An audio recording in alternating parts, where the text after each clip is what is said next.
Itabi rikomeje kuba ikibazo ku buzima bw'abatuye isi. Umubare w'abarinywa ukomeje kwiyongera uko bwije n'uko bukeye.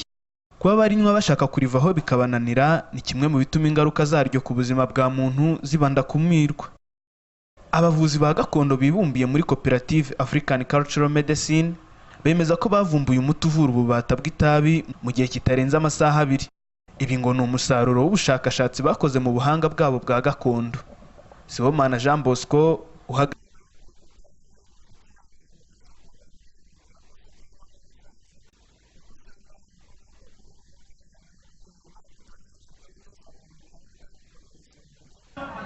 navuga ko nk'umuti wo kureka itabi ari uyu nguyu, ni umuti unywebwa mu gihe cy'amasaha 2 ukaba umaze kureka itabi, kandi uwo muti ukaba umaze koza ibihaha ukuyeho na nikotine iba yaragiye ijya ku bihaha. Ni ukuvuga ngo rero uku kunywa itabi bigenda binaniza imyanya y'ubuhumekero nk'uko natangiye mbibabwira, zinuka niyongere kuritekereza. Bamwe mu bari barabaye imbata z'itabi bakaza kurivanywaho n'uyu muti wa gakondo bahamya ko bari barananiwe kurivirira kugeza igihe baboneye uyu muti. Kwizera Emmanuel arasobanura uburyo yaretse itabi.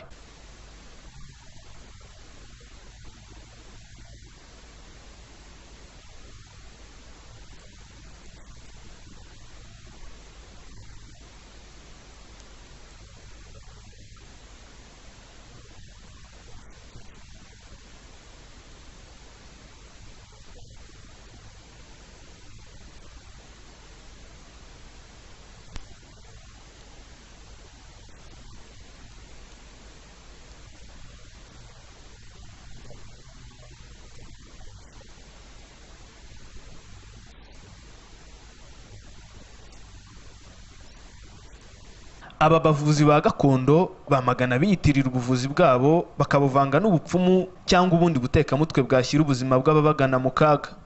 Nubwo ubu buvuzi bwunganira ubusanzwe bugezweho, hari abemeza ko hari indwara zimwe na zimwe bubavura ku buryo bwihuse kurusha ubusanzwe.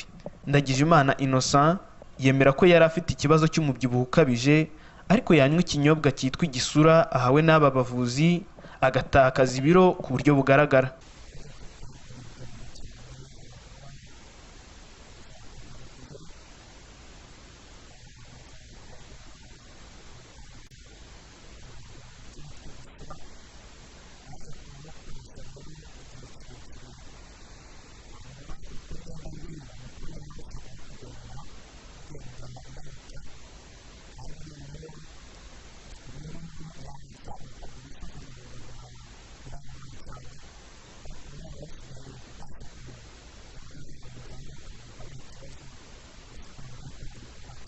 Abavuzi ba gakondo bibumbiye muri African Cultural Medicine bemeza ko imikorere yuje ubuziranenge ari izatuma bakomeza kuvumbura n'indi miti ishobora gutuma indwara zitandukanye zishobora kubonerwa imiti ku buryo bworoheye buri wese.